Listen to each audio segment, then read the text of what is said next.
இன்னைக்கு டே 5 இஃப்தியார் black. So இன்னைக்கு எப்போவுமே போல காலையில் சஹர் பண்ணிட்டு நம்ம வந்து ரெகுலராக போகிற காலேஜ்க்கு கிளம்பிட்டோம். இன்னைக்கு காலேஜில் எப்போவுமே போல இல்லாமல் இன்னைக்கு கொஞ்சம் டிஃப்ரெண்ட் களிமாலாம் ஓதிட்டு இருந்தோம்.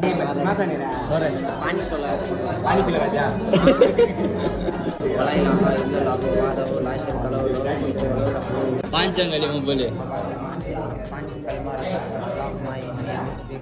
आवाज से बोल रहा है.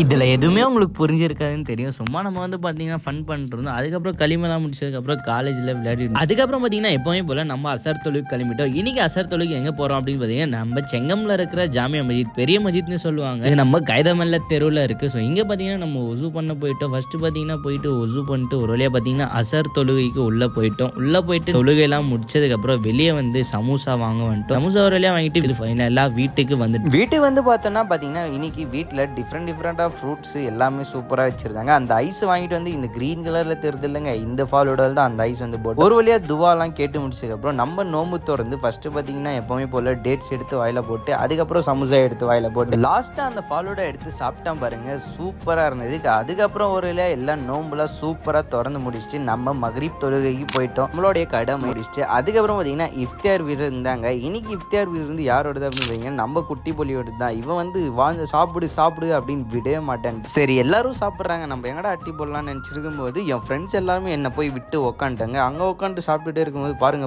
எல்லாம் என்னடா என்னை விட்டு வந்து சாப்பிட்டீங்களான்னு கேட்டதுக்கு மறுச்சிட்டு இருந்தாடா வந்து சாப்பிடுன்னு இவ்வளோ சாப்பாடு கொடுத்து விட்டான். நம்ம பார்த்தீங்கன்னா கொஞ்சமாக சாப்பிட்டு இந்த ஹசரத் பார்த்தீங்கன்னா சைடில் எனக்கு வெங்காயம் வச்சுட்டே இருக்காங்க. நான் கவனிக்காமல் பேசிட்டு இருந்தேன். அப்புறம் பார்த்தா என் தட்டு நிறைய வச்சு விட்டேன். ஹசரத் என்ன ஹசரத் இப்படிலாம் பண்ணுறீங்க அப்படின்னு கேட்டு லாஸ்ட்டாக நாங்கள் அங்கேருந்து கிளம்பிட்டோம். இன்னைக்கு நோம்பு வச்சிருந்தேன். கமெண்ட் பண்ணுங்க, நோம்பு வைக்கலன்னா என்ன ரீசன்னு சொல்லிட்டு போங்க.